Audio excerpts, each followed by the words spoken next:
This is the QK75N from Qwertykeys, and by now they need no introduction. As a sister company to Owllab, Qwertykeys has emerged as one of the heavy hitters in the budget keyboard space. This new iteration of their QK line comes with some really nice innovations, but also some design decisions I'm not too fond of. So let's talk about it right after you fondle that like button. The QK75N is an amalgamation of the entire QK series to date. Unlike popular belief, the N stands for non-explosive layout, not new, or click that notification bell.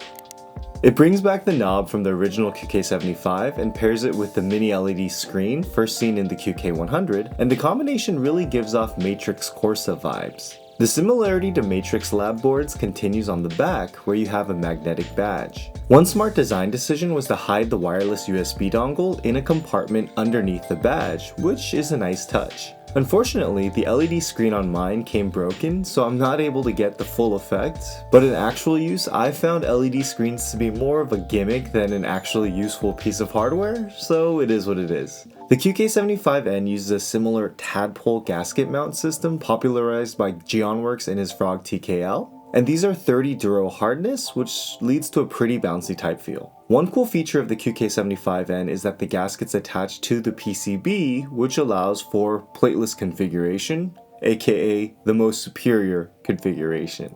Before we go any further, let's take a listen to this board in plateless config using the Diamond Avalon switches from Keygeek, which are honestly pretty unique in their design. I'll have a full review of these switches in the next few weeks, so make sure you're subscribed if you don't want to miss that. Keycaps are GMK Stargaze. Here's the typing test.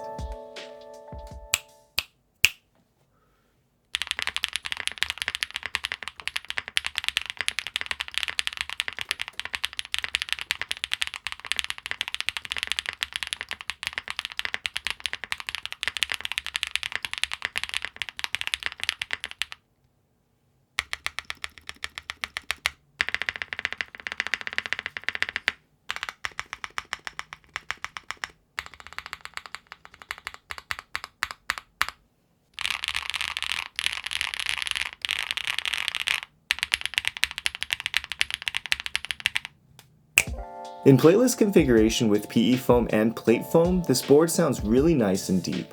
I chose to include the plate foam because the 1.2mm PCB offers a lot of flex, so including the plate foam was a nice middle ground as far as type feel was concerned. In my testing kit, Qwertykeys included a carbon fiber non-flex cut plate as well as a full flex cut FR4 plate. Let's take a listen to the same build with different plates for comparison.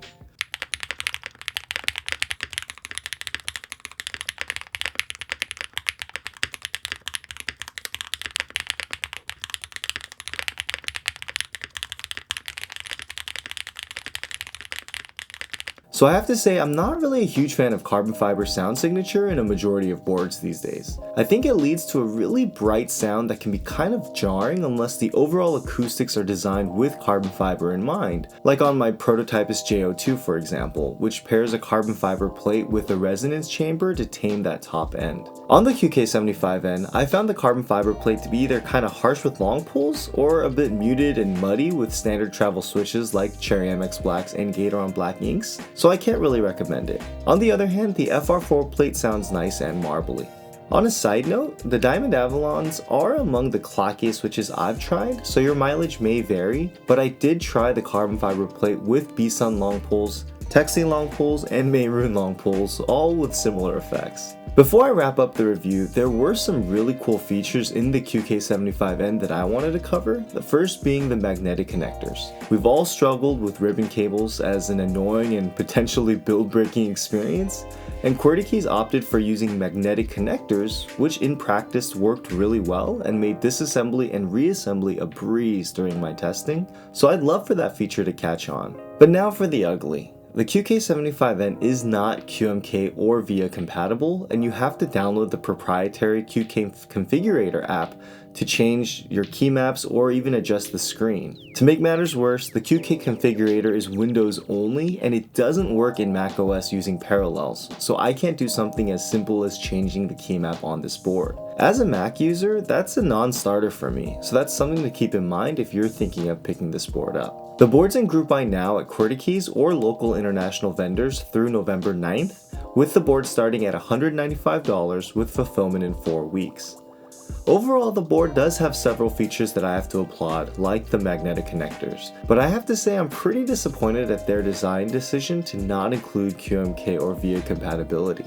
Overall, this board does have all the bells and whistles that you'd expect in 2023. Plateless, tri-mode wireless, what more can you ask?